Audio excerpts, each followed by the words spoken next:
Hi, everyone.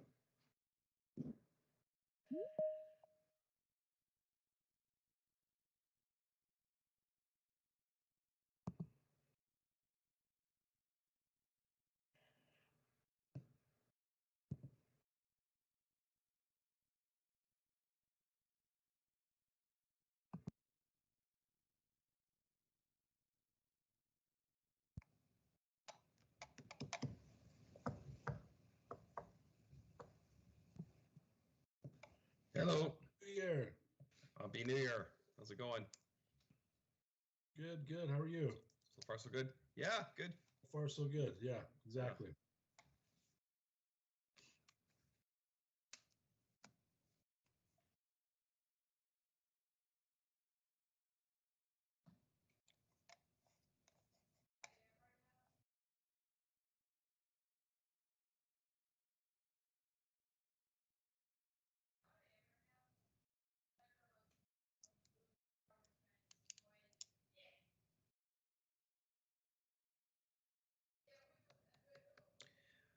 Andrea, are we going to be able to live stream tonight or no? Yeah, I think we're good for that, Jerry. Okay. It's all set up, Jerry. We're good. Okay, good stuff. Thanks.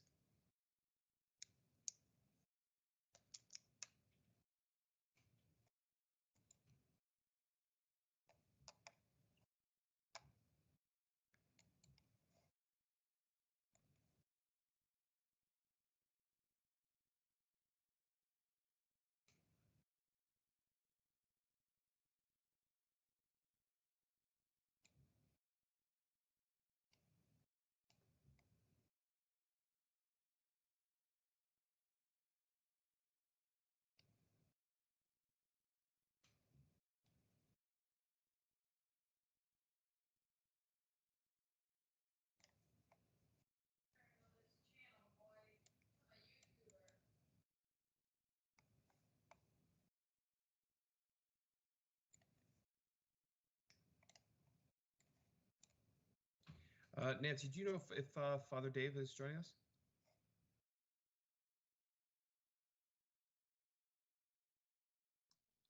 No, he's not, Jerry. It's Andrea. Okay. Yeah. We have the two Vinces taken over for him tonight. Okay.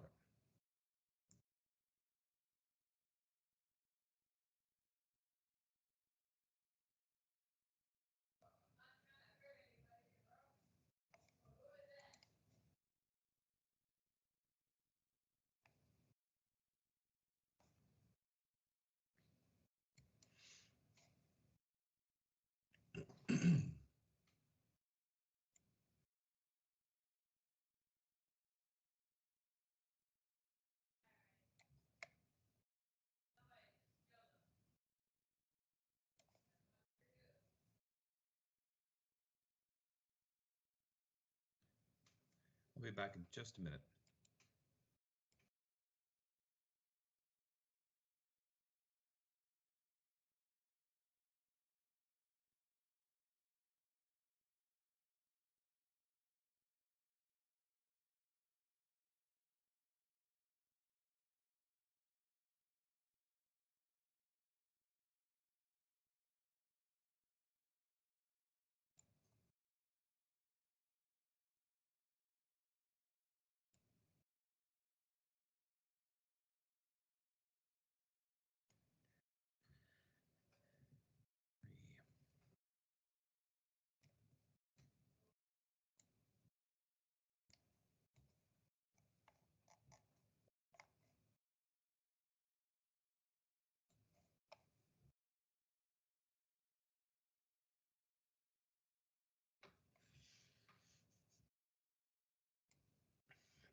We're good to go, Jerry.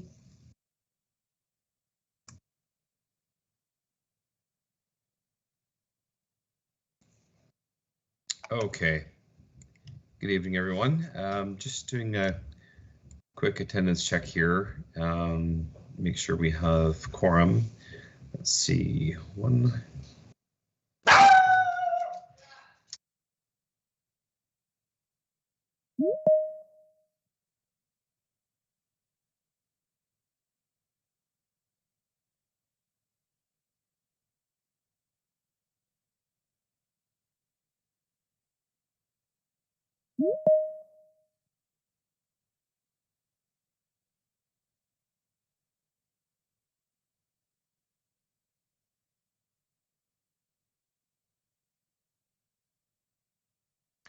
Okay, we have sufficient parent representation here, so we can begin our regularly scheduled CPIC meeting.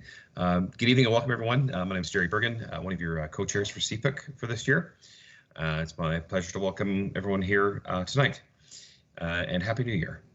So we'll start right in with our opening prayer, and if I could ask Vince to please lead us. Thank you, everyone.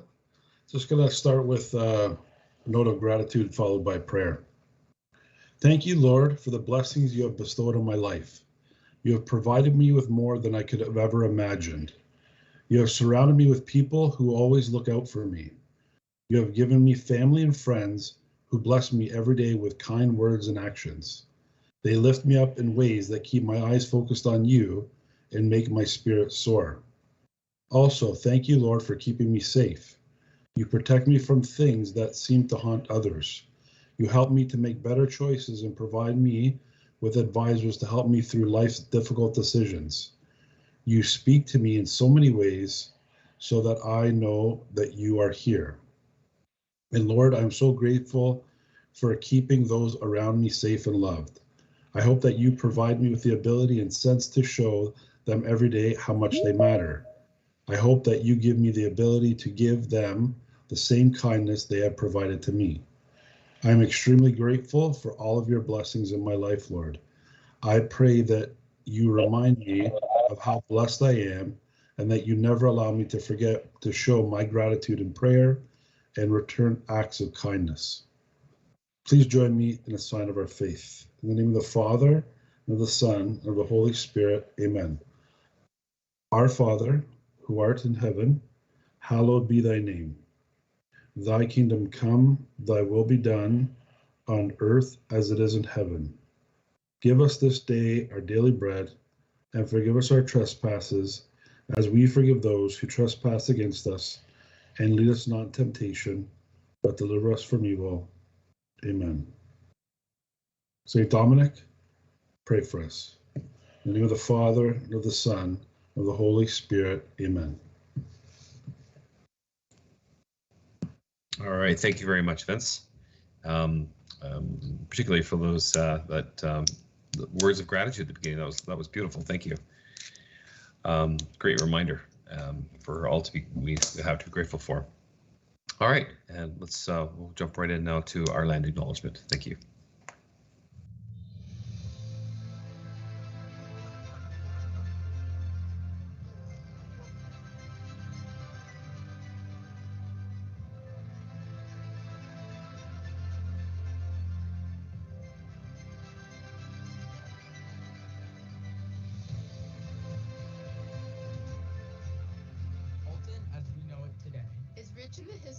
modern traditions of many First Nations in the Métis, from the lands of the Anishinaabe, to the Attawandaron, the Haudenosaunee, and the Métis. These lands surrounding the Great Lake are steeped in Indigenous history. as we gather today on these treaty lands. Our Catholic social teachings Call us in solidarity with our Indigenous brothers and sisters. to honor and respect 4 directions: lands, waters, plants, animals, and ancestors that walked before us. all these wonderful elements of creation exist, gifted to us by our Creator God. We acknowledge and thank The Mississaugas of the Credit First Nation for being stewards of this traditional territory.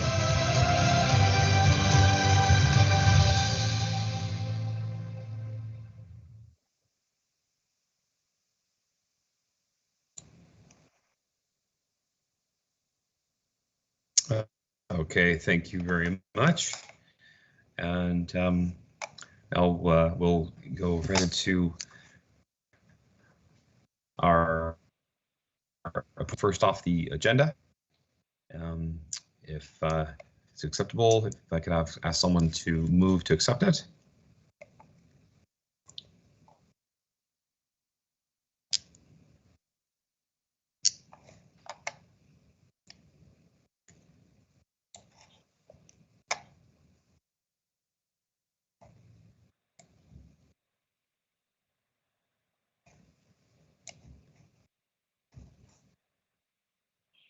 Anyone?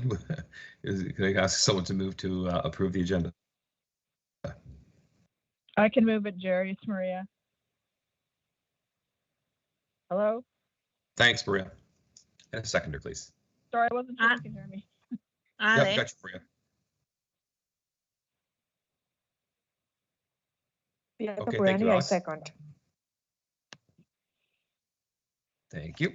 And minutes from our last meeting on November 15th, which were attached with the agenda package. Again, if I could do a move to approve.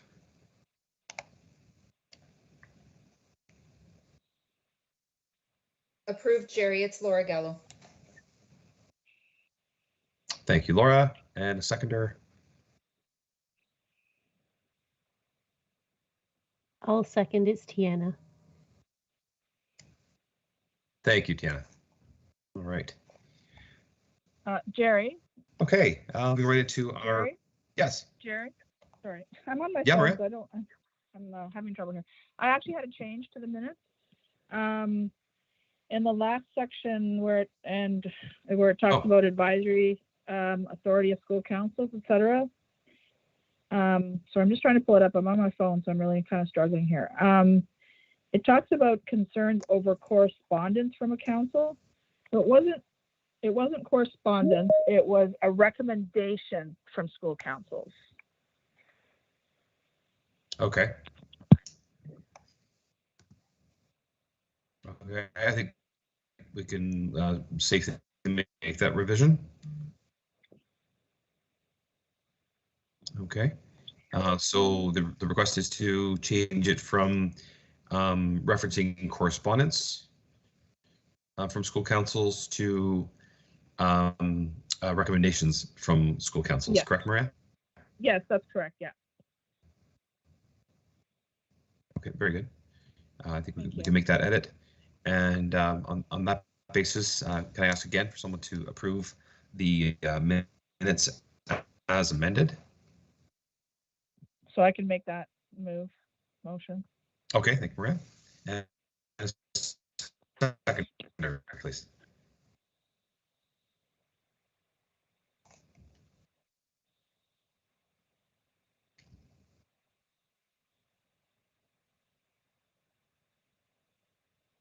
I second. It's Laura, Jerry. Thanks, Laura. Okay, very good. So approved as amended. Okay, very good. Moving along then to our board update. Nancy, please. Thank you, Jerry, and Happy New Year to everyone, and thank you for being with us this evening. So for the board update today, as a system, we've returned to remote learning as per PPM 164 on Wednesday, January 5th last week. as we are now in the fourth wave of the COVID pandemic with the Omicron variant impacting our daily lives. At the secondary and elementary panel, all educators are teaching remotely their academic program, with support staff continuing to support and deliver the program to the students virtually. This includes our special education resource teachers, our child and youth counselors, our social workers, our speech pathologists, and at the elementary panel, our primary team members, our French as a second language teachers, our arts teachers, and our ESL teachers. Our level 4 and 5 special education placement classes, or students who are on A4 programming as per their IEP, have been offered an opportunity to attend school in person at this time. All of our secondary schools' life skills programs are running, and many of our elementary schools have students attending daily with the support of a special education resource teacher and/or educational assistants. Our secondary program is completing their second quadrimester with culminating tasks being completed right now. The term turnaround date is Friday, February 4th, and at this time, we are preparing to return to a regular semester model for the second semester, unless we are provided different direction from the Ministry of Education. At the elementary level, our Change in Learning Environment survey went out to parents last week. We have adjusted the plan that we had started the school year with, of offering a different timeline for parents to go to a different learning environment. After the survey is completed, if students return to face-to-face learning on January 17th, any movement from the current placement of the student before the Christmas break or to St. Clair of Assisi will take place on January 24th. If there is a delay in our return to face-to-face learning, so outside of January 17th, then once the students are back in school face-to-face, the new data will take place. Throughout December, all of our schools participated in many beautiful Advent prayer services and liturgies with their local parishes, and many of their schools have been working with their parishes and their families to prepare our students for the sacraments of reconciliation, First Communion, and confirmation in the spring. Many of our schools supported St. Vincent de Paul and other community organizations with food drives, their angel tree throughout December, and now we're beginning to plan their community outreach for the season of Lent, which will include the Halton Children's Foundation 24-hour fast. All of our Catholic school councils have been working collaboratively with their school admin and staff with their goals for the year for their community. All Catholic school councils have submitted their school-generated plan and will be posting to their website following their January council meeting, or they already have posted them to their website. With regards to the pro-grant, 34 schools submitted their proposal. Some of the topics for the pro-grants included library books to support parents with their children and their mental health, book clubs for parents, events with X Movement, engaging and expanding the STEAM programs for parents and students, and many guest speaker initiatives, which include topics of cyber safety, mental health, safe and welcoming environments for families, post-pandemic parenting, Kids for Kids programs, leadership and anti-bullying, parenting in COVID-19, dealing with anxiety, stress, conflict resolution, resiliency and family support, raising financially fit kids, and then inclusive mechanisms that can be employed by an institution in order to create more inclusive and equitable spaces. So we had wonderful proposals submitted. The parents, together with the school team, have submitted wonderful proposals. All the proposals that have been submitted will receive feedback this week, and the funding for those proposals will be dispersed. As our schools prepare to return to face-to-face learning on January 17th in an effort to maintain the health and safety of our students, all of our staff and students must complete the daily screening and provide proof to the teacher. N95 masks are in our building for all staff, and staff can choose to wear the N95 mask or a blue medical mask that we have had provided to the staff. 2 rapid test kits will be provided for every staff member, and additional rapid test kits and PCR tests will be provided to the schools for staff and students who are presenting symptomatic. In addition to the HEPA filters that are already in our kindergarten classrooms and our special education classrooms, the board has been provided through the Ministry of Education 38 additional units, which our facilities team will identify where the greatest need is in the board and ensure that they are installed there. At the elementary level, when we return to face-to-face, students will continue to be cohorted by class throughout the day. The Ministry of Health and Ministry of Education has offered some clinics specifically for educators right now to get their third boost. And that messaging is to encourage everyone to continue to be vaccinated, including our children over 10 and our children from 6 to 11.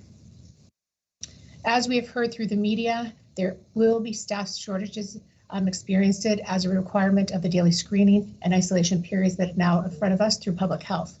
In the event of staff shortages, school admin will communicate with parents about the staff shortage and the impact the learning environment for their community and how the school is responding to that. Any questions with regards to those updates?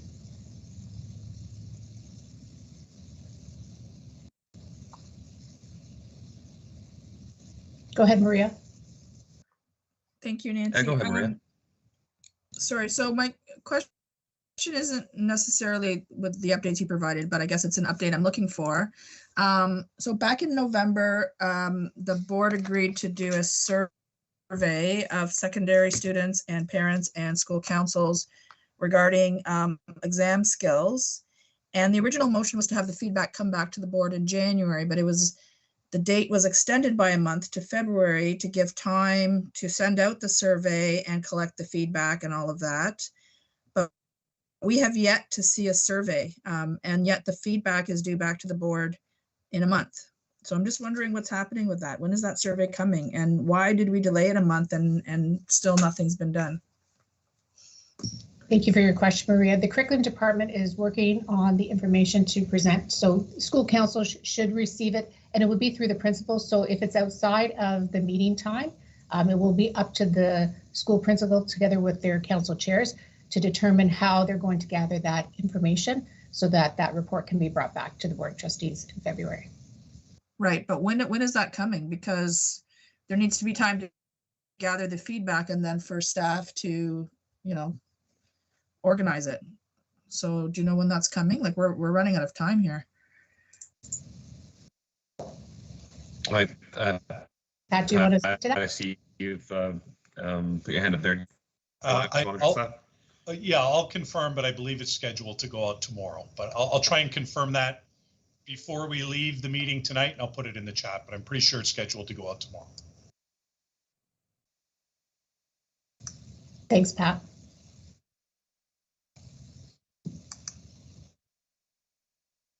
Are there any other questions?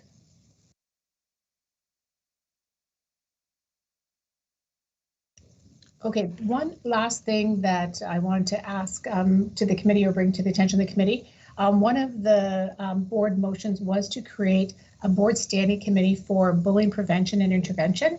And Superintendent Cordero is overseeing that committee together with Vice Chair Agnew. So we would like to have a representative from CPIC sit on that committee. So if anyone on CPIC is interested in being part of that committee, if you could please let Jen or Jerry know. And if a couple people come forward, then together with Jen and Jerry, we'll decide on which representative from CPIC will sit on that committee. And Nancy, can you shed any light on what the ask would be, frequency of meetings, how often, that kind of thing? At this time, they're looking at four meetings throughout the year, 4 times a year that they would meet as a committee.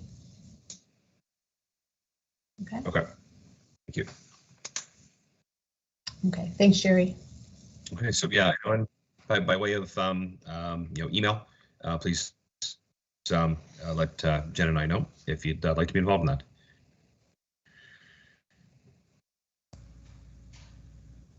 Okay. All right. Great. Thank you very much, Nancy. Okay. Marvin, I believe is with us this evening. Yes. See him there. Yes. Yeah. Hi, Also welcome to one of our other trustees, Tim. Thanks for being here. And Marvin, take it away on behalf of the trustees. Thank you. Thanks, Jerry. First of all, I'd like to wish everybody a happy new year. Hope you had a nice restful time with families. So last CPIC meeting was on November 15th. Since then, we have had 4 board meetings, November 16th, December 7th, December 21st, and Jan 4th. So a lot of things have happened. So this is going to be a little longer kind of a snapshot of what has happened. So at the November 16th board meeting, there were two delegations. One was regarding disparity in minority representation within the CDSB teaching staff, which was presented. The response to delegation was a request for a report to be brought to the board at the December 21st board meeting with information, among other things, how the board is showing commitment to equity and inclusion. So that report was to contain that. The second delegation was regarding secondary school assessments through an equity lens, which was presented. It was accepted as information. At the same meeting, the School Boundary Review Committee recommendations for accommodating French immersion expansion in Milton was accepted. So also the School Boundary Review Committee recommendation for the new Milton number 10 elementary school was accepted. There was a motion regarding secondary school exam feedback, which Maria just talked about, where the board report of November 16th was to be sent to all secondary schools, and a feedback sought regarding exam expectations for 9 to 12 for the school year 2020-21. The report is going to come back in Feb, as we just heard. At the December 7th board meeting, the election of the chair of the board and vice chair of the board was conducted, and Milton trustee Marvin was elected as chair of the board of trustees, and Burlington trustee Agnew was elected as the vice chair. There was an action item on hiring practices where the director was asked to conduct a review of our hiring practices and conduct a review of historically disadvantaged groups in the workforce. That motion passed. There was another motion on bullying prevention. We heard a little bit about it just now, where a standard bullying prevention committee was to be established with representation from students, staff, CPIC and CIEC, and we just heard a little bit about it some time back. Staff presented a report on School Resource Officer Program, that's the CDSB School Liaison Program, and a motion was put forward to pause the program until such time as information forums can be held with community groups, parents, students, police, service staff, and a report was to be brought back to schools in April 2022. That motion passed. At the December 21st board meeting, the results of Giving Christ in Christmas contest was presented. We had an amazing turnout of around 560 submissions across our board. Our talented students have done a wonderful job in presenting what Christmas means to them in the form of art, or poems, or videos. In the same meeting, a presentation on the International Day of People with Disabilities and Leadership Action being undertaken at HCDSB was shared. Two staff reports were presented. One was Inclusive Mental Health Resource. Information was provided on the continued creation and promotion of mental health resources catered specifically to unique experiences of racialized, culturally diverse students. And the second staff report was representation within HCDSB teaching staff. Information was presented on how HCDSB will continue to improve the recruitment and hiring of educators and support staff.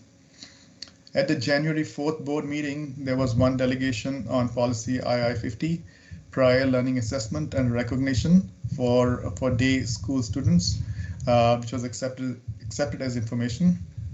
There was a motion on advanced placement and IB programs at HCDSB, which asked for a staff report to suggest ways of increasing awareness as well as removing barriers to these two programs. The motion passed.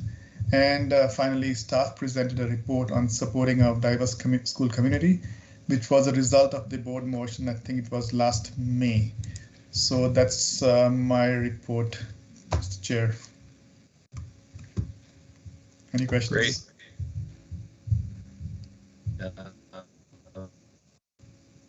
Thank you, Mr. Chair. It's for Marvin. Welcome. All right, terrific. Thanks, Marvin, and congratulations, belated, on your appointment as chair. One chair to another chair. Yeah.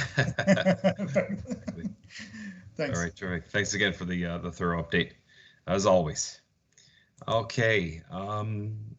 Next up, our OAPSE update. Denise. Yes, thank you, Jerry. So in December, OAPSE, Halton submitted a report to OAPSE as part of a regional report to go in the Parent for Parent Press, which was sent out. to all of our OAPSE reps and reps across the province. OAPSE will be holding its board of directors meeting, so I'll be attending that in late January. And we also received, I'd like to share something that I received in the through the email today from OAPSE, which was through ICE, the Institute for Catholic Education. And it's something that if there's interest in, I'll just do some quick highlights about the article. I can have it sent to us, and the CPIC committee members can have a chance to read and make use of it if they so wish. So this was a statement of the Pontifical Academy for Life at the Vatican. It's called Pandemic and Challenges for Education, Children and Adolescents Dealing with COVID-19. It's a very interesting article. It starts basically with talking about something called a parallel pandemic. And it's things that I noticed that in Superintendent Donolfo's report, a lot of the Catholic school councils are mentioning it in terms of their programs. Psychosocial stress resulting in distress that have differing consequences based on age and environmental conditions.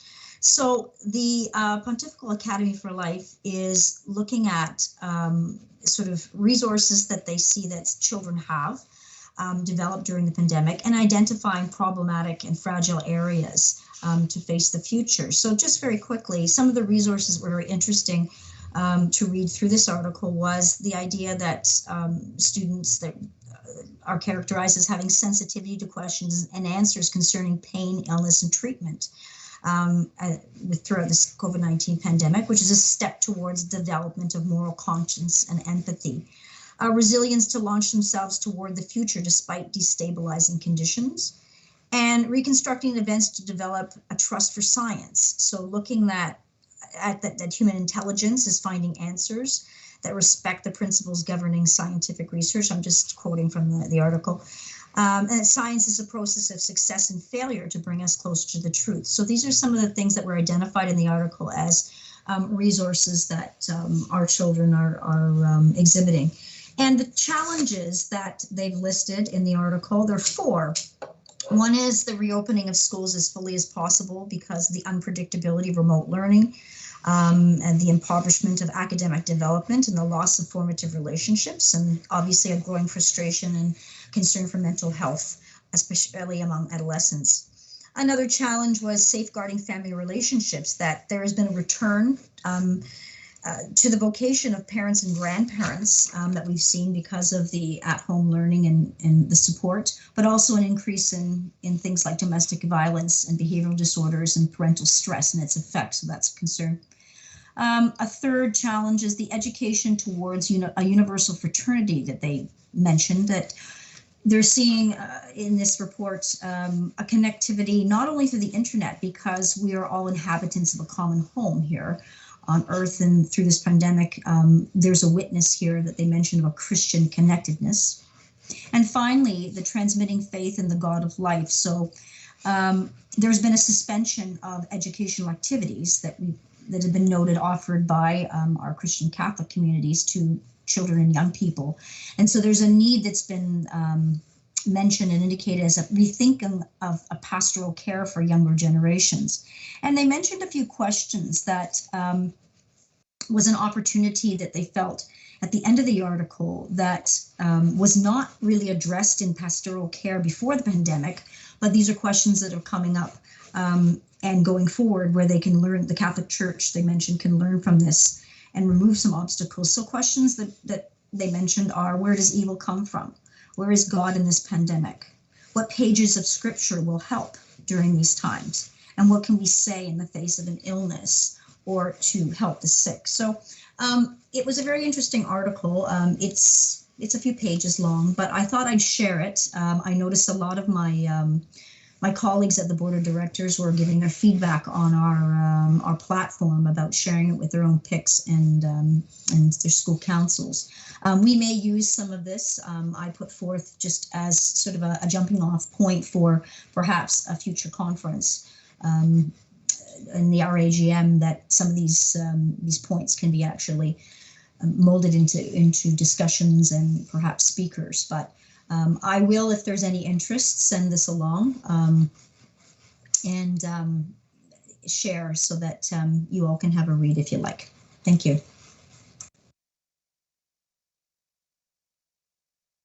Terrific. Thank you, Denise. That's it sounds very interesting. I look forward to reading that, in fact. Any questions for Denise?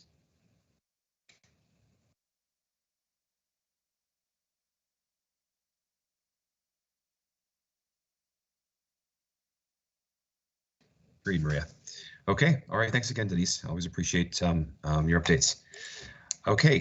Moving on to our other standing items, our CPIC subcommittees, and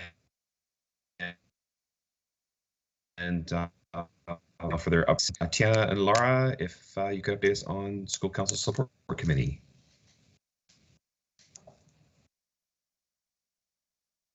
Sure. Hi, Jerry. It's Laura. Just a little update on my end. You and I connected just a few days ago with respect to the social media management. That's one of the pieces that I'm overseeing. So I've got a bunch of different connections to make. I think Joel was one, and then there was, sorry, I forget her name at the potentially at the board level. There was another lady. So I've got some work to do in terms of connecting on that front, but the goal is to have some sort of plan in place for how we're going to execute on the social media and a plan for that by Feb 1. So I will have probably more of an update on our next meeting. Outside of that, Tiana, unless you have something further to add on some of the other committee items, the handbook is complete. If there's anything else, Tiana, that you maybe wanted to jump in and add, or any of the other committee members? Not, I don't have anything at this time. Okay. Thanks. Thank you. Yeah, I think that was just from our subcommittee. I think that was one of the key deliverables. The other piece of it was sort of that resource page for at the board level. So again, there was a number of different connections that we needed to make to start to connect the dots and get some feedback at the board level. So we didn't do much over, in the last month or so from our prior meetings. So this month we'll probably have some better progress on next steps. Unless there's any questions. Sure. Yeah. Appreciate that, Laura. I think Maria has her hand up. Go ahead, Maria. Hi, I'm just wondering, with respect to the handbook, what's the plan for distribution of that? And will CPIC members get a copy before it goes out to councils? And maybe it's been shared before what the plan is, but I don't remember. And then I have another question after that, but I'm just wondering about that. Yeah, first. I think our last sort of action on that was that Tiana and I had worked on that over the summer months, and we submitted all of our feedback for the updates that were required, and then it went back to CPIC to distribute back to the board. So Jerry, unless you or Jen potentially have some feedback on where that stands today, I actually don't have an answer for that, Maria, so I'm not sure where it sits with them at this point. So sorry, when you say back to CPIC, but I don't remember seeing anything, so I'm not sure what you mean. Yeah, sorry. I think Tiana may remember the chain of command we sent up. I don't recall exactly who the point persons were. Tiana, do you recall who we had actually sent that off to? Yeah, so the way that stands right now, the last I've heard of it, again, we did not have a meeting since our subcommittee has not had a meeting since our last subcommittee meeting. It just got a little too crazy there, but we will be doing one shortly. What happened was over the summer months, we put forth some recommendations. We did give our recommendations with 2 copies of the handbook back to the CPIC chairs at the time. It was Jen. Jen then had to do a lot of work with it as well, with, I believe, Andrea Brown as well was working on it too. So the last I've seen was an email came out to I think our group to take a look at something, but we haven't had a chance to follow up on that yet. And that's what we'll follow up on next week or in our next meeting. Okay, so I'm just wondering. Okay, Nancy, did you want to speak to it? Sure. And Laura and Tana, I just want to let you know, so Andrea Brown did do merged it all because it was all sort of separate folders. So she's merged it all together. We've sent it back so that your committee can review it one more time, and then I think you can bring it back to CPIC once you have had a chance to review it as a committee. Yes, thank you. Yeah, I know we haven't hit that step yet. Thanks. No problem. No problem. Thanks, Nancy. Yeah. Okay. So the work continues there, and at some point to your question, Maria, it'll come back to the. Okay, so I wasn't. Yeah. So I wasn't Committee. finished, and I had another question. Sure, go ahead. So I'm just thinking, like, wouldn't it make sense to come back to CPIC before going back to the subcommittee? Because, you know, if members of CPIC have feedback, then does it go back to the subcommittee a third time? Or it just seems to me that the rest of the CPIC committee is coming in kind of late, and we might have, some feedback on it as well. So I can add a comment, Maria, and I don't know if maybe the Jerry or Nancy or Nan has any other comments on it, but the intent of the work we did in the subcommittee was to look at the current state of the handbook as it sits today, and what the board has outlined in all of those subsections of the handbook. So we basically took those two versions and just made sure they mimicked each other. So is the language the same? Are the items noted the same? We didn't necessarily change anything other than merge the information onto a document that if it was missing off of the handbook, but it was on the board site, we just made sure that the handbook actually included the information from the board site. Okay, sorry, what are the two sources? I'm a little bit confused there now. So board website information versus the handbook, is that what you're saying? Yes. Oh, okay. Yeah. Okay. So in terms of actual content, in terms of changing content, is it accurate? We didn't delve into it. The first part of the project was to just get a uniformed version of the handbook that made sure that it spoke to the same things that the board site mentioned. Okay. So that was all right. that I was guess the I'm just intent.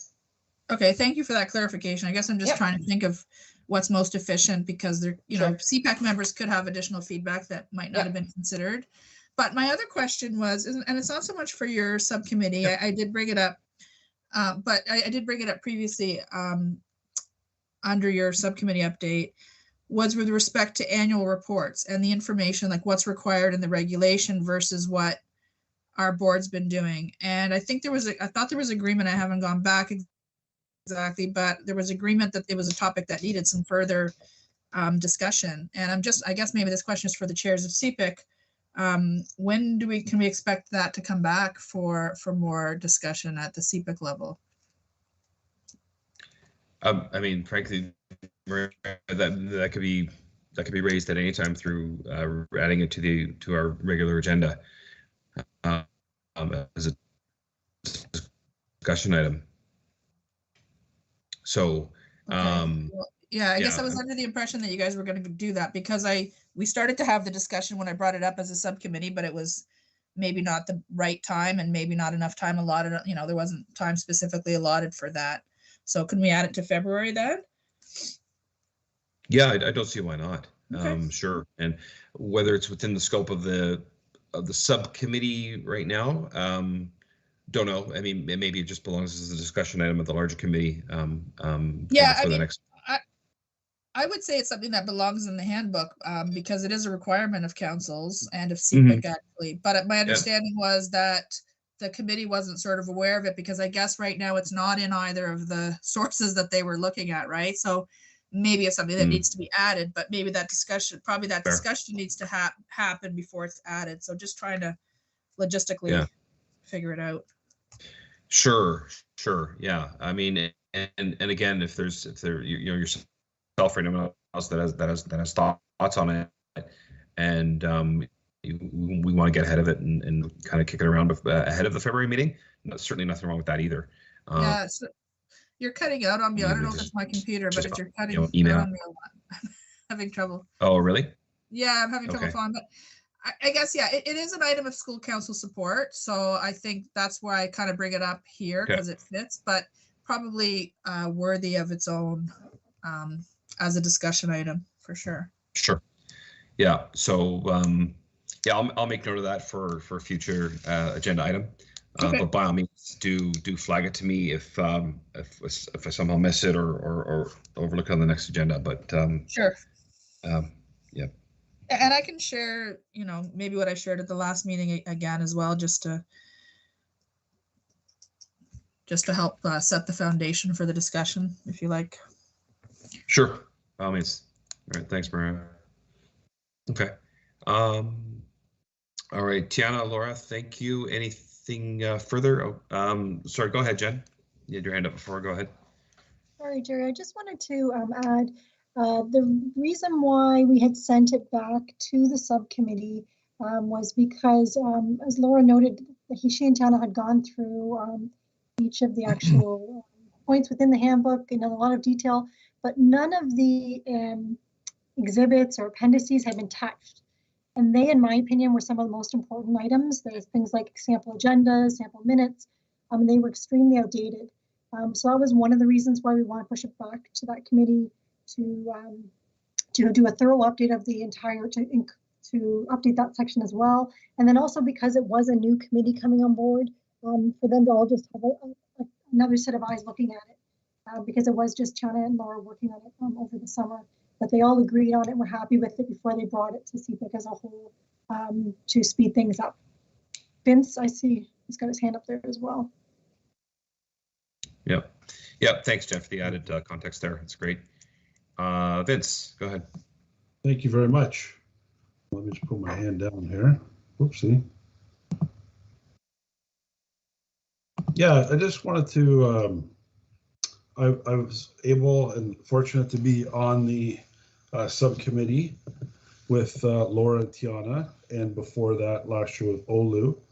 I think the intent too is like to have the subcommittee work on it, honor their work that they did, and move it forward.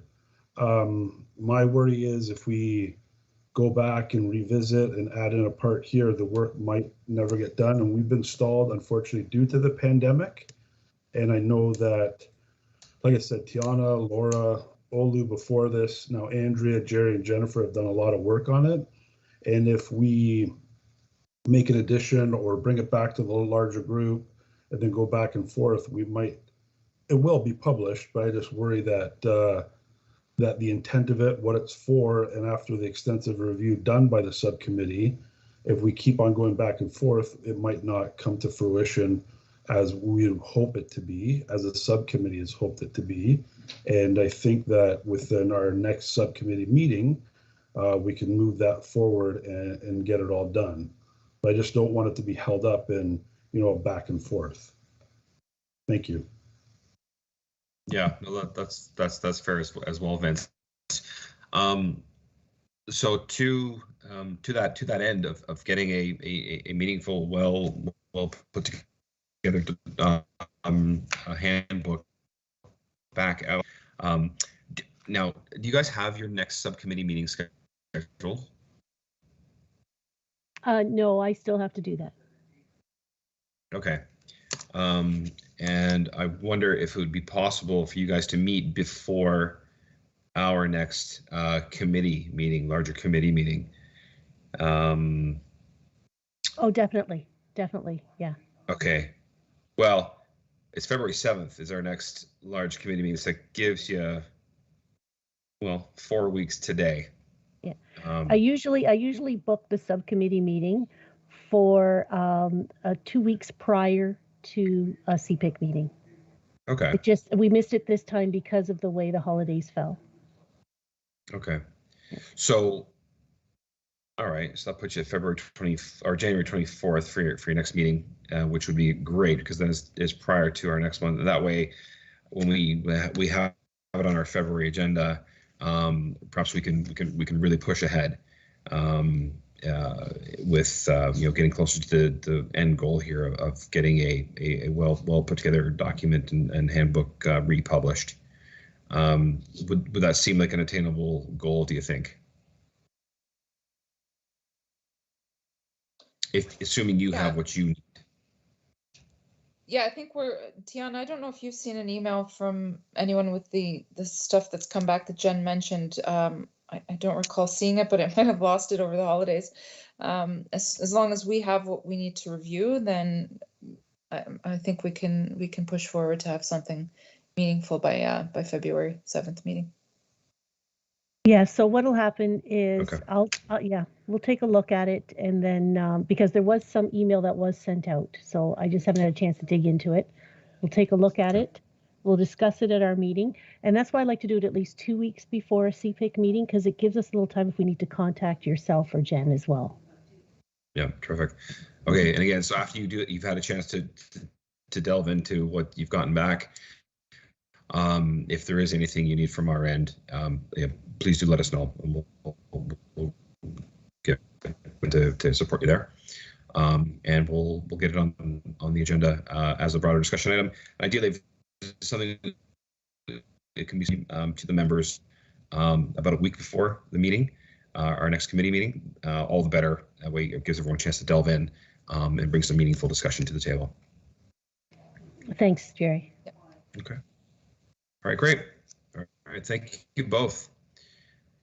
Okay. Moving on, Parent and Community Engagement Committees.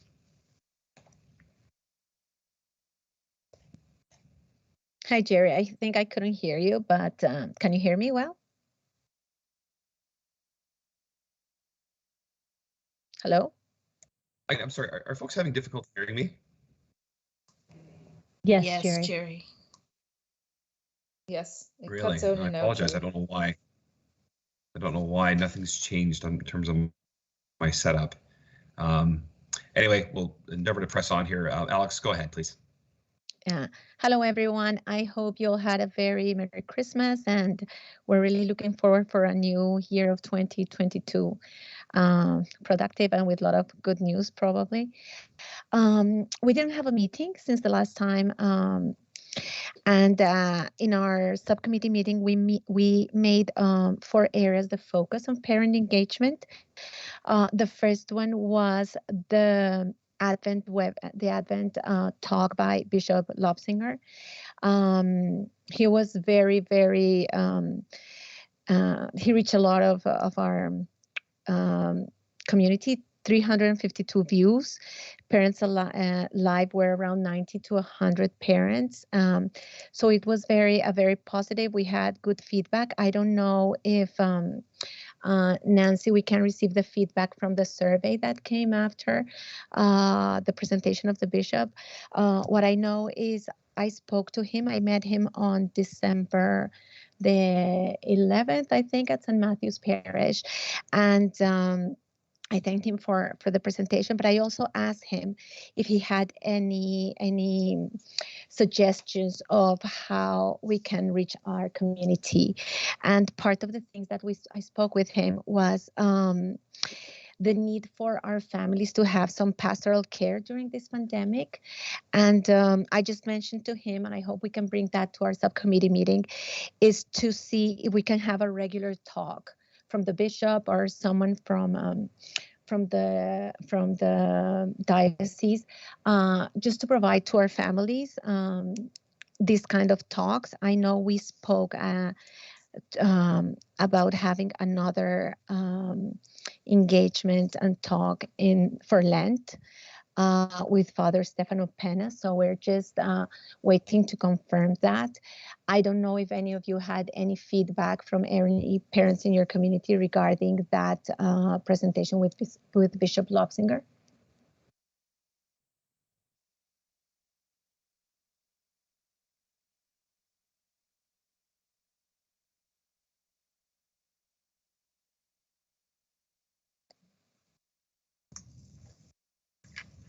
Alex, I'm going to get Andrea. My Andrea will send the responses back. There was only 5 that came for feedback on the feedback survey, but it's good information for your group to look at and see some of the topics that parents have brought forward.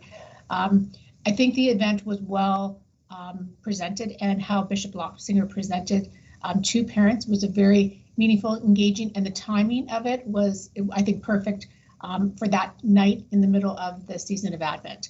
So I think he did a great job, and I think the opportunity that we record it that evening and then so many parents can go back to it because we advertise it properly. I think that also speaks to being flexible with people's time. It may not be on that night, but if they have an opportunity to go back and it's advertised and we send that communication out, I think that's well received. Oh, thank you, Nancy. Yeah, I thought that, and that's why when I spoke with the bishop, you know, if we can find something that is more regular for the parents, we know that it's been challenging during these pandemic times to attend church, and we all need those words of encouragement, you know, and just to keep our faith alive during all these times. So hopefully we can really come with good ideas in our subcommittee to see if we can really provide that pastoral care during the pandemic for the parents. The second of the areas that we were gonna talk was selecting webinars and applying for the grants. I know Denise at that time sent us a long list of people we could get engagements with, and I just wanna ask anybody if any of you have any contacts or you have any ideas of who could be a good person to present to our parents. Please, if you can get in touch with us. It would be nice if we can keep that more regular, trying to have at least one or two in the rest of the year. I know I tried to reach out for some mindfulness and self-care with Mike Mass and Susan Stewart. So I'm looking forward for their responses. I haven't got them yet. And another important area that I would like to bring and see what everybody thinks about this is our interest of making parent survey to the community. I know in November there was a motion about reaching out to the school councils that was brought to the trustee meeting, and I had a very interesting conversation with Trustee Agnew regarding what her motion was about and the fact that we wanted to reach also to the parent community.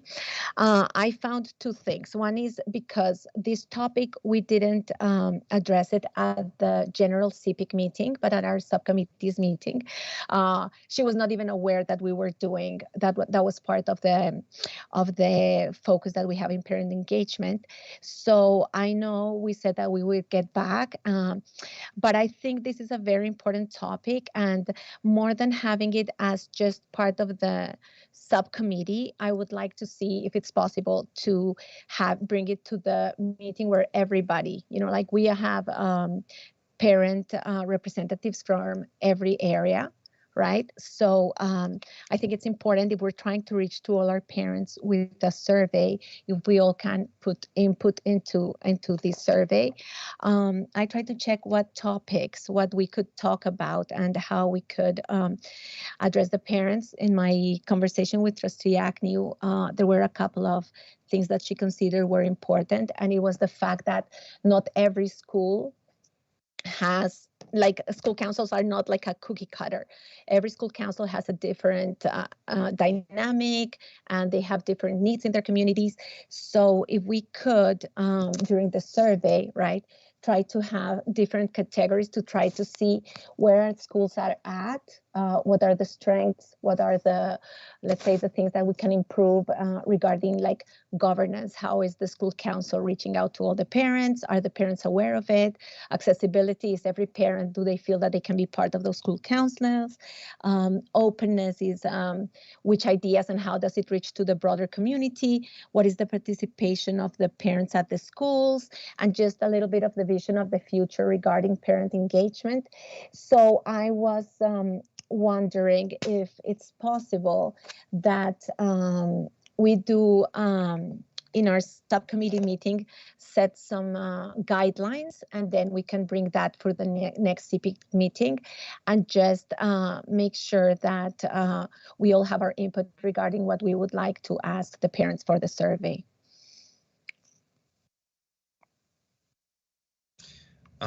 So yeah, sure, Alex. What I'd say to that is, of course, I mean, the hope is that our subcommittees bring forward ideas, of course, that are going to advance our mandate as a CPIC. What I would say is, in advance of the next meeting, I mean, if you can prepare something, whether it just say,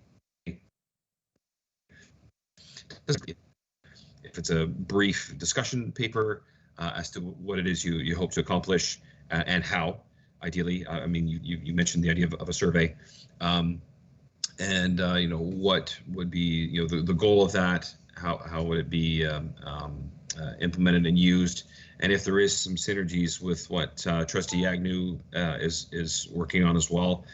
Obviously, we don't want to go to the parent community too often with surveys. I would say. So obviously, if there's an opportunity to collaborate there, I would suggest we'd want to do that. But yeah, so short answer is I say, if you, Jen and I will take a look at it, and absolutely we can table it. Yes, and the idea, Gary, and for everybody, is once we have our guidelines, then we can reach Andrea and Nancy, and then you can help us out to see how it can be sent to the community and how we can make it really like a very easy, let's say, tool that the parents can reach out and we can have some feedback. I think it's a good time now to reach out and see really what the parents are expecting in parent engagement. So hopefully we can meet in the next 2 weeks. I will send an email to all the members of the committee, and yeah, hopefully for February we'll have a couple more items. If we can, from now, Andrea, if you can have like a 20-minute just work period on the next CPIC meeting to talk about the survey, I think it will be very helpful, and then we'll move forward from that if that works for everybody. So Alex, what I would ask is come through Jen and I, and we'll distribute that to the entire committee. Oh, perfect. Great. Okay, just so we don't have too many emails flying around, because there's going to be other ones coming on other topics. Just so if we can try and consolidate and go out to the committee, you know, not too many times or from too many places. Just please work through us, and we'll help facilitate. Okay. Okay, good. That sounds good. And I think one of the things that is very important for me as a community rep is having the input from all the areas, from the regions of Halton. Like we have different schools with different needs, so it really is important to see what do we need to find from this survey. And yeah, I think that will be this, and that for today. And for the next meeting, we hope we have a lot of other things to bring from speakers and see what we can get for the next parent engagement folks. All right, very good. Thanks, Alex. Okay, just before moving off of parent community engagement, any questions from anyone else on the committee?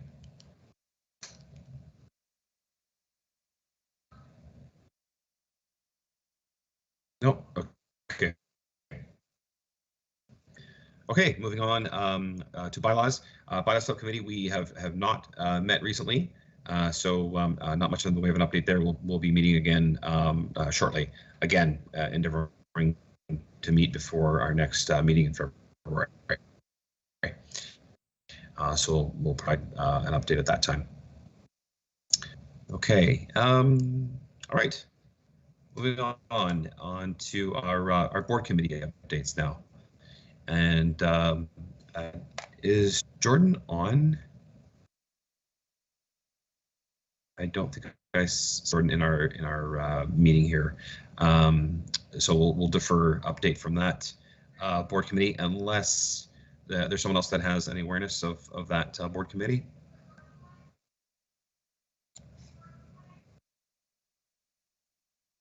No, okay, no problem. All right, we'll defer the update till our next meeting. Homeschool Parish Partnership, Violetta. Thank you, Jerry. We're only having our first official meeting this Thursday, January 13th, so I should be able to provide an update to this forum at our next meeting once I have more information. I see my name in the next one, human trafficking. So I attended a meeting last week, January 4th. That was a community consultation. This initiative is being led by the Halton Police, and a very large group of stakeholders were involved in that consultation. There were various community agencies, students, parents, as well as board personnel from Catholic and non-Catholic schools. And so the exercise was mostly on getting common themes to put together something for to roll out. I think that they're looking at meaningful partnerships and what a joint protocol would look like. I think that one of the common themes was that it is an interesting topic, but it's not really until people or families are hit with something like a situation like that, or it's close to home. Other than that, people are not really looking or searching for that kind of information. So how can we actually push it down more to the students and the parents? And one of the proposals was to make it more a recurring program, similar to what we have right now with anti-bullying, that is not a once a year awareness event, but more regular. So it starts to be or gain more meaning or be more meaningful to those families and students in general, and they know how to react in the event or prevent any situation like that. There are no timelines at this point. It is very early in the consultation process. So as soon as I hear more of what the shape or form of this program would look like, but I would suspect that it will be rolled out for the 2022-23 school year, because it's, as I said, it's very early in the consultation process. Okay, Thank very you, good. Jerry. Thank you, Violetta. Look forward to hearing more about both of those as they progress. All right, next one, Walk with Jesus, Tiana. Hi, I thank you, Jerry. I don't have much to report as we haven't had a meeting yet, so. Okay, very well, thank you. All right, de-streaming, and I guess, Jen, while you're at it, the equity audit as well. Hi, we haven't actually had a meeting for either of those board committees, and I was expecting at least de-streaming to have one, as we had talked about having one at the beginning of the second quadmester. So I have reached out to both of those committee chairs to find out when future meetings will be. And nothing to report. Okay, all right, very well. All right, we'll look forward to lots more updates from all these committees going forward. It seems sometimes the wheels move a little away. Discussion. Our next council chairs meeting is coming up February 16th, and just wanted to open up the table for potential agenda items, topics of discussion, presentation, and so on. There's a couple on there already from prior, de-streaming and student census. Yeah, Nancy, go ahead. Thanks, Jerry. Just around the de-streaming, just because of the direction the ministry is going for September, so that there's other courses to be included. So Superintendent Del Sordo can bring with his committee some of the information to the parents at that session and address questions and concerns, okay? And then CETA was going to do the presentation for parents, so the council of chairs on the student census that's going out. So both presentations will be a bulk of that meeting, Jerry. So we just need to maybe decide on our discussion topic that we want to have.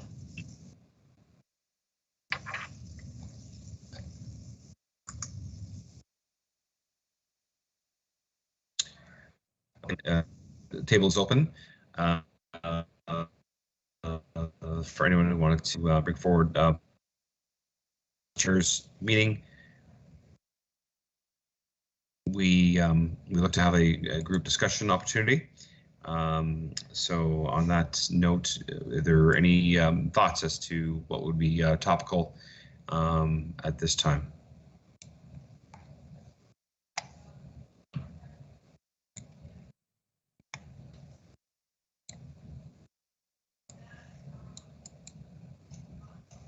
Yeah, Jen. Jerry, it's I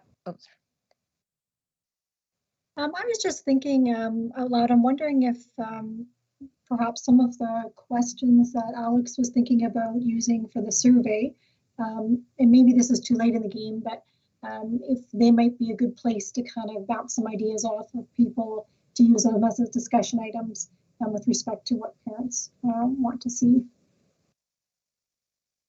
Yes, I was thinking exactly of the same thing. So if we can come up with something in the next 2 weeks, then we can, on the meeting of February the 7th, you know, like just have something very specific to present for Council of Chairs. I think it's important. It's a good, if we're going to reach the parents and we're going to try to do this survey, maybe having it in the Council of Chairs will give the opportunity also to the parents. They can watch is the Council of Chairs live streamed? It is, but we were thinking, actually, my suggestion, Alex, was for a discussion piece, not a presentation piece, because we already have 2 presentations on the agenda. It's not live streamed, Jen. Jen, it's not live streamed. Not live streamed. It's a closed meeting. But it's this format though. Okay, no, that's fine, but it's a very good opportunity to have a work period. So if we can come with something very clear, we'll send it to you, Jerry, to share it with the whole committee.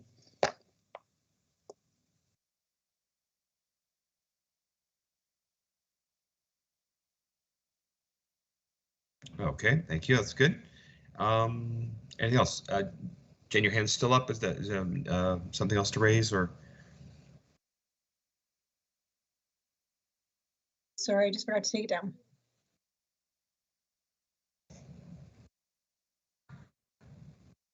No worries.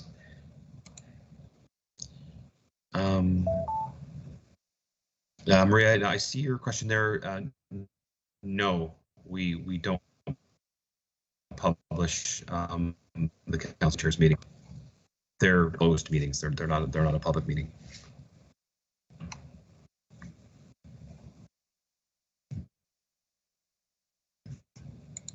Any thoughts or ideas? So parent engagement being one as a discussion, potential discussion topic.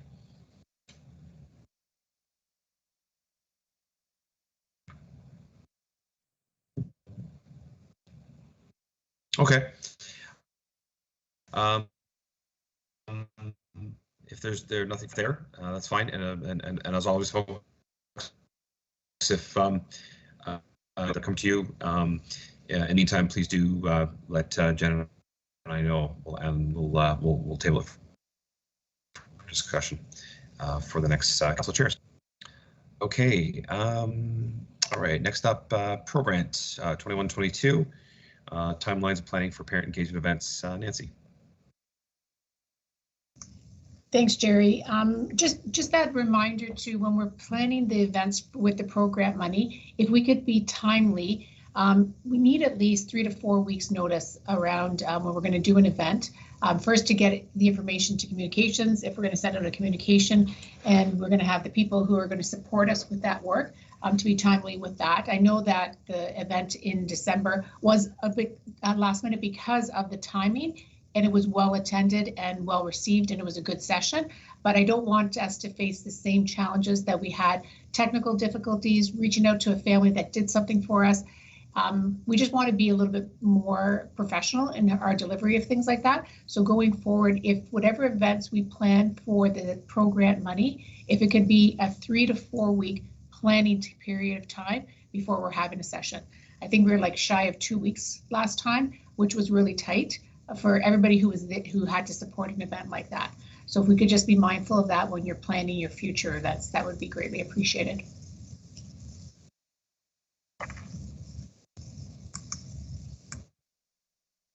Okay, thanks, Nancy. Thank you, Nancy. Was that it on program side? Just the committee who's overseeing that, there's $3,500 for CPIC. And so, you know what I mean? It's your money to spend and plan for events. You know, how you want to utilize that.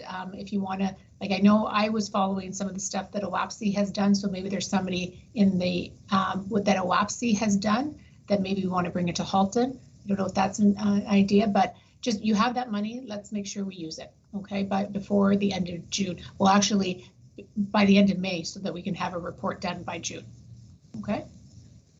Right. Okay. Very good. Thank you for that. So, Parent Engagement Subcommittee, please do make sure that's on your next meeting agenda for allocation of the program. Okay. Great. Okay, next item, Advisory Authority of School Councils and duty to respond. Maria. Thank you. I think so. I had submitted a draft motion, which I think, yep, thank you, Andrea. So we did discuss this at, I think, our last meeting. And so I've put together a motion as was requested, just looking for support from CPIC. And so just to, I know the motion's a bit lengthy and maybe it's a bit technical because it makes a lot of references to the regulation, but it's really not complicated. Essentially, the main, as it says in the regulation, the main purpose of school councils is to improve pupil achievement and enhance the accountability of the system to parents. And the primary means of councils achieving that purpose is making recommendations to the principal or to the board. So that's really the mandate of school councils. And then the regulation also sets the requirement for boards to respond. So not looking at anything that isn't already required and that the board isn't already supposed to do, but just looking for a process to ensure that it happens. And as I shared last time, when I chaired my council last year, we made a recommendation to the board, but it took 3 follow-ups to get a response. And then in the end, we didn't really get a response that really addressed what we raised, and it was actually very confusing and kind of misled us into thinking certain things were happening when they weren't. But that aside is more the issue of actually getting a response in a timely manner and making sure it doesn't fall through the cracks. And in some of the discussion and as the change that I made to the minutes, it was sort of confused as being, you know, a correspondence. And correspondence does require a response as well. That's through our own board policies, but it was much more than just a simple piece of correspondence. It was actually a recommendation that our council was making to the board. And according to the legislation, a response is required. So I just thought, how do we ensure that in the future a response does happen? And sure, we can say, you know what, yeah, it was a mistake and it won't happen again. But, you know, trustees change. We could have a whole new board of trustees in less than a year. Directors change over time. So by having processes in place, that prevents things from falling through the cracks when there's changes in personnel and maybe the new people don't know what the requirements are or whatnot. So if there's sort of a process in place that gets followed, it helps ensure that things happen. And this is, you know, as our role on CPIC is to support parent or school councils. So this would be a way of us supporting school councils by helping ensure that if school councils do make a recommendation to the board, that they will get a response from the board. So that's just essentially what I'm doing here, or I'm suggesting here and asking for support. So I'd like to move the motion that I have. I don't know if I need to read the whole thing out or what the process is, or if there's any, you know, questions or comments from my fellow committee members, but that's essentially what I'm suggesting.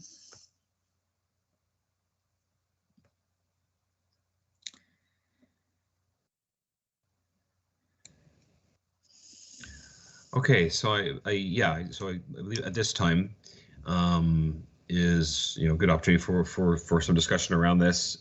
If anyone wants to pose any questions to Maria on her motion,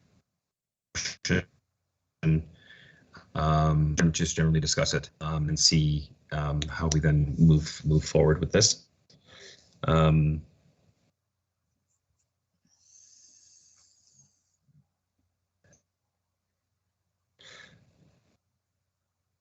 And personally, Maria, I'm just kind of rereading the be it resolved paragraph.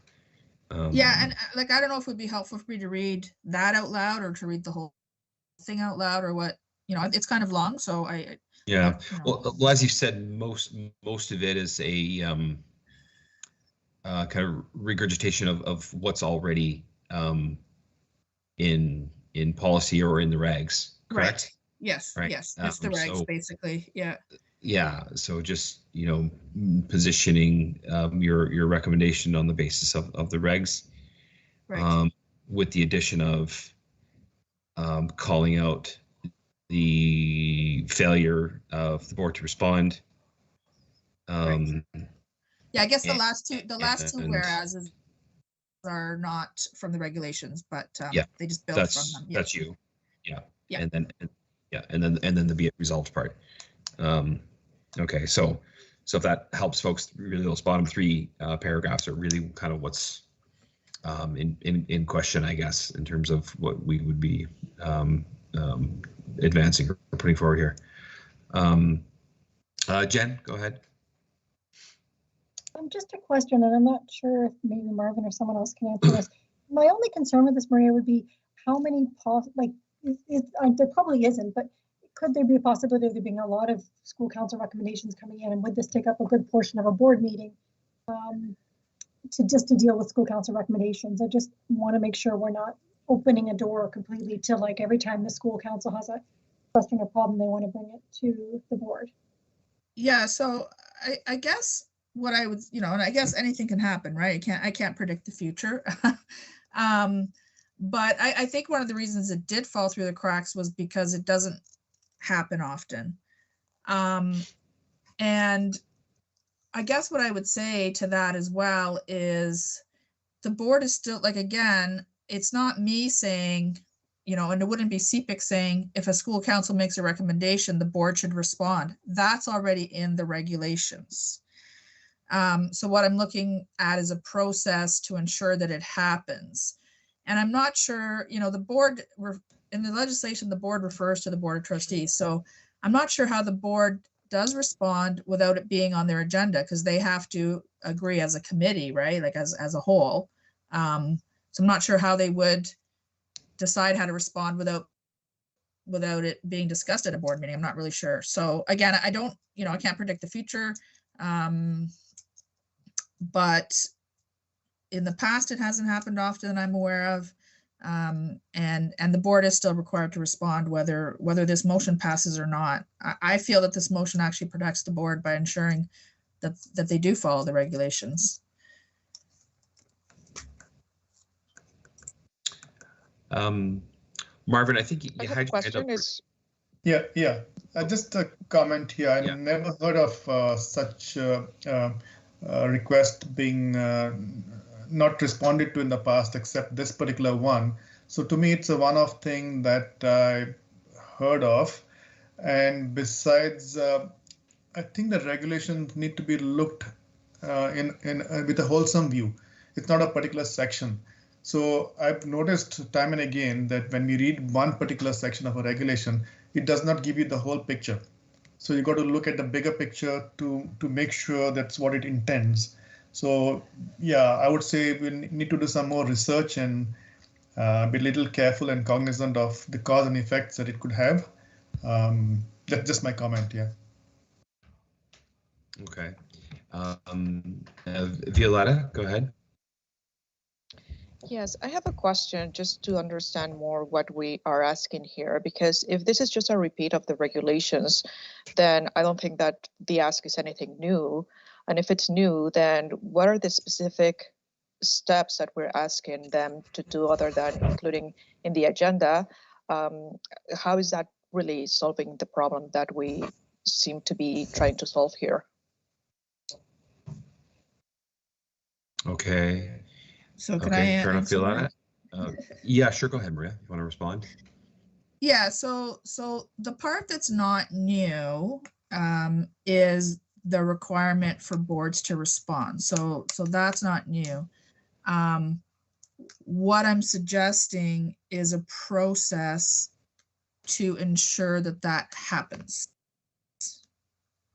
So if I may, Maria, to really spell out how it should happen. Yes. Yeah, I think that I thought that's what I said. I don't know if I maybe wasn't as clear, but yeah, the requirement for boards to respond. Again, that's not new. It's been in the regulation, but it's just a process to ensure that it actually does happen. So does that answer your question, Violetta? Like, yeah, in a way, I think that basically what we're asking them is to put together a process to satisfy our concern of non-existent process not being there, right? So it's not that we're introducing a new regulation. We just want to see something formal in writing that they know how to follow. And you're asking for them to put together something for us to see rather than us proposing something. Sorry, say that last part again. That basically you're asking them to put together or that process as opposed to us proposing a detailed process. Well, I guess I have proposed a process in here. So if there's another process that the board would like to propose, I'd be open to hear it. You know, I come from a corporate background where we always would have processes in place to ensure that our policies were actually followed, sort of checks and balances. And so that's kind of what I'm used to. If I could comment on Marvin's comments, yeah, of course, we have to look at the legislation as a whole. I have done that. I'm not sure. I mean, I think it's pretty straightforward. The duty to respond, like the boards have a duty to respond. So I don't know what would conflict with that. And in terms of this one falling through the cracks, I'm not aware, and maybe if it's happened in the past, someone could point me to it, but I'm not aware of other councils making an official recommendation to the board and the board responding. I haven't seen other, actually I did see one. There was one a couple years ago. The Assumption Council asked for a letter to the city about a marijuana shop that was coming up. And that one was addressed in the board meeting as an item that was put on the agenda. But that's the only other one that I'm aware of. So I'm not aware of this really happening very often. So I'd be interested to see where it has happened. Yeah. Okay. Nancy, go ahead. Just to follow up, first, Maria, the way Marvin spoke to the circumstance that you have sort of reason for why you've put this motion forward is that you had presented something for a board meeting last year and didn't feel that there was a process that was followed. I do believe that at some point somebody acknowledged that process wasn't followed, and we've rectified that. I don't believe that that is a practice that always happens. It's not. And the fact that you have even gone back to check when it has happened or when the board had to respond to a Catholic school council who brought something forward that they actually did a couple years ago. The process is our Catholic school councils are to be working in collaboration with the school principal. And if there is something that comes up from a Catholic school council to the principal where the principal is unsure, then they seek out the advice of their superintendent who gives guidance. And then at every Catholic school council, the same way you have put many motions forward, can always put a motion forward or come to delegate at the board and send correspondence, and then you're going to get feedback. It's then up to the Board of Trustees how they respond to that delegation or that correspondence. Okay, and I do think our Board of Trustees, in the last year have listened to many delegations and seen a lot of correspondence that have come through from parents, from stakeholders within Halton Catholic, and have provided a response back to them. So I do think it is their practice to follow that process. And the process, I know that they had amended one of the procedures just in terms of when a delegation can go to the board, and then they make the determination if it's actually going to be an item on a board agenda. And then when correspondence has to be received so that it can be attached to an agenda before a board meeting. I really feel our current Board of Trustees is very thorough with that process and allows for that time, and even how they allow for questions that are happening during the board meeting. So I do think they have been doing it. And again, I will apologize again for if you felt last spring that your correspondence didn't get a response timely enough. I think everybody has acknowledged that, and then we've moved forward from that. Okay, I don't know if we need to do this evening to ensure that. I think we would welcome any school council, if there's something they feel they need to bring to the board's attention, their avenue could be through a delegation at the board or through correspondence, or they could go through their school principal and their superintendent to raise a concern. So again, you know, I'm not sure why everything has to be a delegation. And if that is the board's policy, that school councils have to delegate if they have a recommendation to bring forward, then that needs to be spelled out somewhere. But if I can just get Andrew to scroll up a little bit further, because Nancy, you're suggesting that school councils, it sounds like you're suggesting that school councils should only be making recommendations to the principal. And if if that doesn't get resolved, then it gets escalated. But again, the regulation is very clear. A school council may make recommendations to the principal of the school or to the board. A school councils can make recommendations directly to the board. That's part of our advisory authority that's spelled out in the regulation. It does not have to go through all the layers. And the principal, they don't have a vote, right? So if they don't agree with the recommendation that a school council's making, it shouldn't stop there. And in fact, I have a little bit of concern even with yourself as superintendent sort of weighing in on this debate, because it's our role to provide advice, to the board. And again, the staff doesn't have a vote on that, right? So it should be up to the members of the committee whether they think this is appropriate or not. And again, yeah, the one issue is in the past, but the intent is to prevent similar issues from happening in the future. So what happens when this happens again in the future? Oh, sorry, we missed it again. Why not? I don't understand why we wouldn't put a process in place that protects everybody, that ensures the board is following the requirements of the regulation. I'm really not understanding the pushback on this. So Maria, just before I call on Pat to weigh in as well, I guess what I would say, I mean, as much as Nancy, Marvin, and others are not voting members of this committee, they do act as our kind of council, if you will, and provide their input and insight as to the mechanics, the workings of things, and we take their. It's up to us as the committee to take their input, process it, and then decide what we do with it. So I do personally welcome Nancy's input, Marvin's input, Pat's input.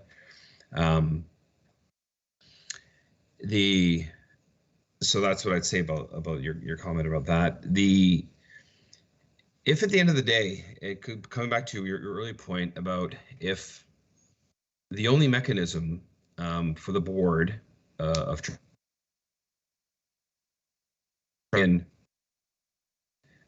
consider it, vote on it or not is through a board meeting.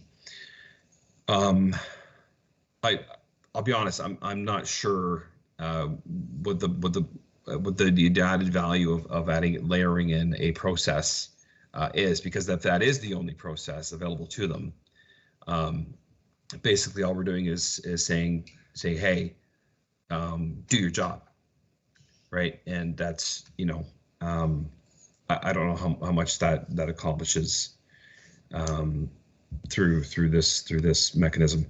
I think certainly they've heard loud and clear the dissatisfaction of a ball being dropped, no question about it. But if there's nothing really materially net new here, I don't know how much more value it adds. So that's just kind of my as a committee member, my feedback and my thoughts on it so far.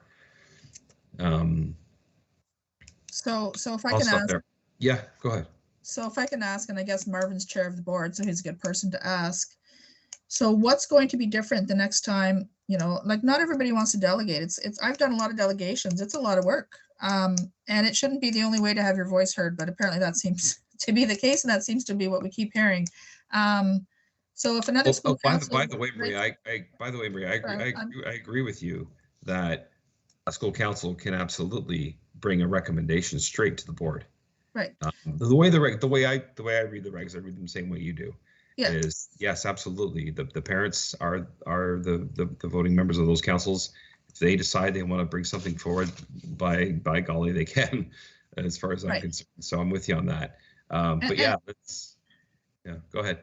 And I'll be honest, our principal tried to suggest we not do the letter, but we had consensus of the group. And so we went ahead and did it.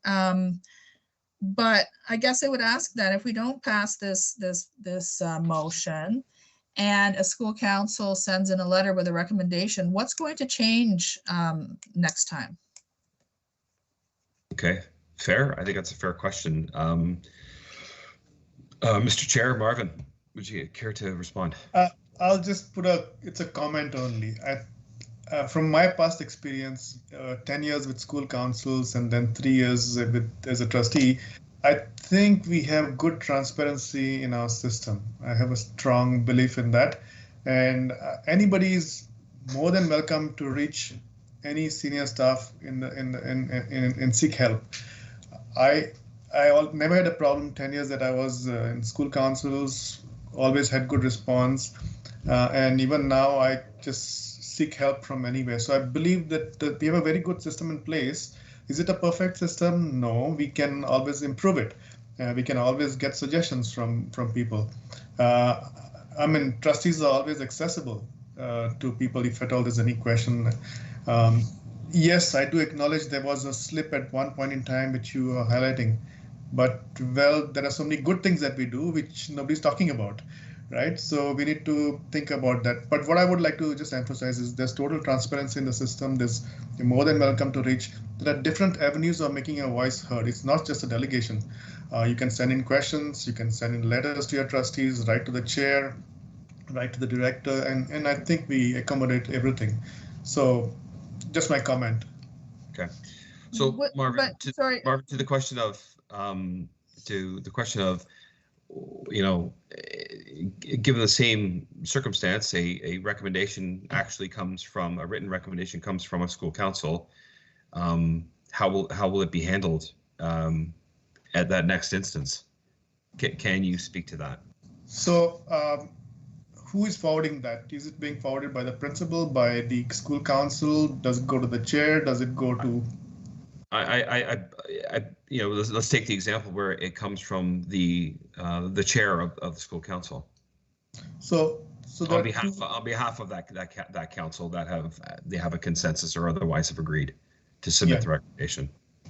So typically it goes to the secretary to the director's office, so which is Rosie, and then it would be or copied to the chair. That's how it's typically done, and I've seen it happen over the past years. And then it's addressed. So it depends what's the concern, what's the requirement. It could vary. Now everything, if there's something concerning, it could probably be, go to the board for decision or for advice or for seeking solutions. But in most cases, it's like a straightforward thing. I've seen that happen, and I think we have channels established. So, okay, so you're saying then, if a recommendation came from a council, it could be addressed outside of the context of a board of trustees meeting. Quite possible. It depends what it is. If it's a simple, yeah, it depends on the situation, right? Like Maria mentioned about the cannabis shop or something, a letter had to go through the board. So it did go through the board. A letter did go through the authorities, but something regarding school councils or some local issue could be resolved differently. It doesn't need to go to the board where the whole board of trustees need to get involved. Right? It depends on the situation. Okay, so then it's up to, I guess the chair, presumably chair or vice chair, to discern whether it's warranted to make it to an actual board meeting agenda. Would that be fair to say? Correct. We have an established procedure for setting up the agenda, where the director and the chair and vice chair would sit together and prepare the agenda. So it's a long-standing process, and it's been working fine. So. Okay. Okay. All right. Thanks for indulging me, Marvin. No problem. No problem. Anytime. So if I can respond to that, I'm not hearing a clear process, really.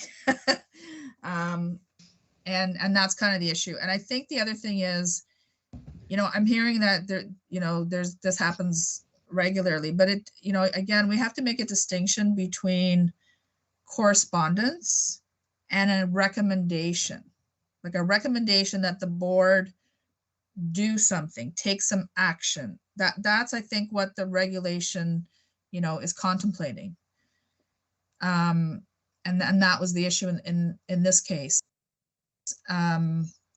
And that's different from correspondence, right? This is the council as a group has reached a consensus that they feel the board should take action on an item, and an item, frankly, that affects student achievement and well-being, which is the mandate here. So I'm sorry, but I don't hear a clear process from Marvin, and I don't see a lot of example of it happening in the past. Yes, I recall one example of it in the past happening. But again, I'm not hearing a clear process. I think the process that I'm suggested is fairly straightforward. I don't think it's onerous. And again, I mean, I guess I'm just repeating myself, but I think it protects the board, to ensure that they're complying with the legislation. And I think the other thing you have to remember, which I did also mention earlier, is, there's changes in personnel, right? So again, there's a new chair every year potentially, and we've seen that with this board. We haven't had consistency even in who's chair. We could have a whole new group of trustees a year from now, and some of our directors only last 5 years. So again, by having a process in place, you avoid that issue of relying on certain people, to do it a certain way. When you have a process, that process has to be followed regardless of the individual sitting in that position. So I do feel that it actually would protect the board. Okay. Thanks, Maria. We've got a few more hands up here, so we're going to go through, I think, one more round of input here, and then we'll try and move forward with this. Alex, I think you've had your hand up the longest. Please go ahead. Hi, how are you? Okay, so I'm trying to just tone it down to something that I can understand. So I do consider it important, the process that Maria is presenting right now, and I'm telling you why. So what I see is over the years, and this has happened to me, especially now that I've been in CPIC for more than 5-7 years, it is true. Some things will get lost in between one person being elected and the other. So what I see is what we're trying to establish is to empower the school councils in the sense that we're building a relationship between the board, and the parents that are representing their communities through the school councils, right? And we're trying just to establish a way in which they can reach the board without having to go through all the other means that there is to address the board. So from my point of view as a CPIC representative, as a community representative, I consider this important to open that, to establish that process with which the school councils can reach in their concerns, right, or recommendations, rather than going through any other process, just because it is our role also, like from my point of view in CPIC, to bring these things up to the board. Like we've noticed, we're from different areas. We've noticed that the communication between the school councils and the board is probably not flowing in the best way. I think it is worth for me as a community rep to see that we have a process to guarantee that feedback from the school councils. I know there's transparency, but just to be able to have the process to make it in a timely manner, and people know how to address it and how to get to the board when they have their concerns and their recommendations. I don't know if that helps, but for me it makes more sense. Like you're showing the path that we have to follow as school councils, as parents that are not only engaged in their communities, but that are concerned about certain things. Is just have a very clear path of how to get these things through the board. Okay, thanks, Alex. Violetta. Thank you, Jerry.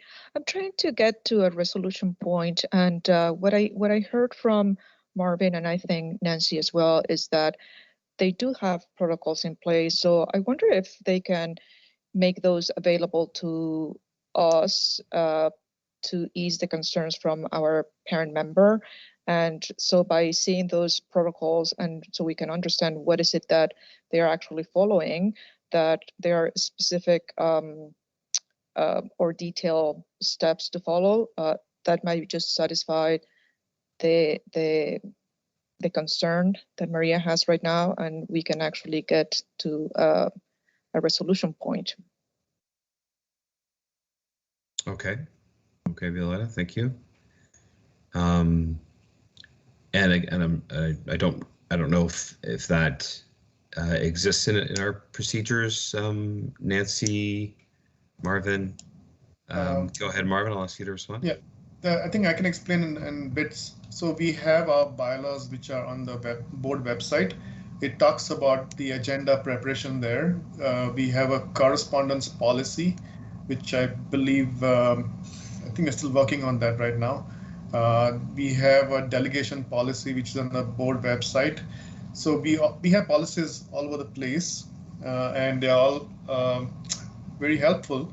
So maybe we should take a look at that and see if any changes need to be done there to help this situation. It might be But worthwhile. I think that a policy and a procedure is different. No, we have policies. We have policies for delegation. We have our board bylaws, which talk about how agendas are made. So information is there. So maybe collectively as a group, it may benefit if we take a look at what we have and then kind of suggest changes which may help CPIC. It's always a good thing to take a look at that. Okay. Sure, I think that's great, Marvin. If that's something that could be provided to the committee for some further consideration. Yeah, Maria. Sorry, I didn't know if you noticed that I had my hand up just ahead of Marvin there, but yeah, I think that's a great suggestion from Violetta. But what I would say is, I mean, I consider myself to be pretty familiar with the bylaws and the policies and all of that. And yes, there are bylaws and policies about correspondence and about delegations, but I have not ever seen, and I'd be happy to be proven wrong, I have never seen anything that specifically talks about a recommendation from a school council. So again, you know, I think we're confusing like an official recommendation that comes from a school council with correspondence, delegations, etc. Right? If a chair or a member of school council is delegating on behalf of a school council, you know, for a recommendation made by a school council, that's different from, you know, just a garden variety delegation. And yes, there are very clear policies about how the board responds to delegations and correspondence, but I will say the correspondence policy isn't really being followed, because there's a lot of correspondence that isn't getting replied to either, for what that's worth. But again, this is specifically a school council recommendation, which is, part of the school council's mandate as set out by the regulation, and the duty to respond is again set out by the regulation. So it is unique to just any other correspondence or delegation that comes along. Okay. Pat, I've seen your hand up at different points. Would you care to weigh in? Maybe I'll hold for now, Jerry. I don't want to insert myself in a conversation that I'm not welcome in, but I would make. Nancy, of course, is your delegate here, but you're here, so you're always welcome to weigh in. But yeah, your prerogative, of course, to hold off. Okay, Alex, I think your hand is up from before. Yes. Okay, thank you. No worries. Okay, Maria, last word, and then we're going to move on. Yeah, this is unique. I just wanted to clarify my comments from earlier, and it's not that comments from Director Daly or Superintendent Dinolfo or Trustee Duarte are not welcome. I just think that, and I certainly do appreciate the perspective that they can provide, but I just think that there's a fine line there where perhaps there's an influence on the vote, that I don't think is really appropriate for their position. That's what I was really getting at. So I just wanted to clarify that. Okay. Yeah, very well, Maria. And again, I would say it's up to us as members of this committee and as particularly the voting members to discern for ourselves, right? What our minds are, what our opinions are, and whether we support or not support a given motion. So that's up to us individually. So there should be no undue influence from anybody, just in keeping with our code of conduct and our roles and responsibilities within the committee. So I think hopefully everyone understands that, but you're going to have differences of opinion, differences of understanding in terms of how regs are read, interpreted, and applied. So I'll say we welcome all, obviously within the context of that. Okay. So where are we? It sounds to me like we would like to go a little further with this, delve a little more. Marvin has kindly offered to provide some further context around what the processes and policies are that surround recommendations, correspondence, delegations. I think it would be helpful to the conversation for us to have a chance to review that, and then reconsider this at a future date. So if we can do that, that'd be great. And if I can ask, for those that haven't had a chance to review this, the motion as presented by Maria, perhaps brush yourself up on it with the related regs, and let's see where we go next once we have that more fulsome picture. Okay. All right. We'll cap that discussion there, please. Okay. So sorry, Jerry, so will this be on the agenda for the next meeting? And in the meantime, Marvin will provide us with some background information. Like, I just want to be clear on next steps. Yes, Maria, I think it's safe to say that'll be on the next agenda, barring something coming out that really clearly kind of satisfies what we're after here. So yeah, I don't see why we would deny having it on the next agenda. Okay. Okay. All right. Other business or future agenda items. Does anyone have anything now that they want to raise for other future items?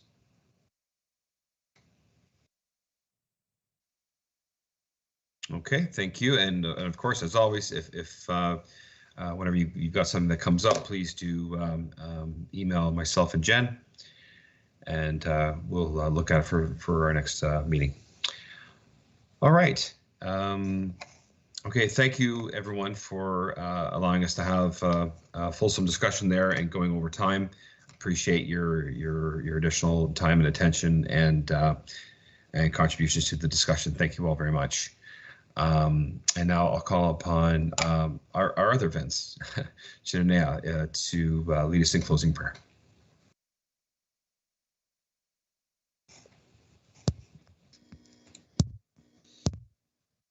Good evening, everyone, and Happy New Year to each of you.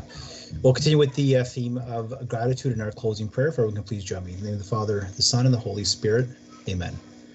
Loving and merciful God, we give thanks and ask for your abundant blessing upon us, your servants who desire to serve you with generous and humble hearts. We are grateful for all that you have given to us, for our families, friends, colleagues, mentors, and for all who inspire us to live the gospel values. May we never take for granted the abundance we have, nor stop working to ensure the same for those who go without. We ask this through our Lord Jesus Christ and the power of the Holy Spirit. Amen. In the name of the Father, Son, and the Holy Spirit. Amen. Thanks, Sherry. Amen. Thank you very much, Vince. Thank you very much. Okay. Again, thank you everyone for your time and attention and participation. Have a good rest of your evening, and this meeting is adjourned. Thank you. Good night. Thank you. Night. Thank you, everyone. Good night. Thank you. Have a good night.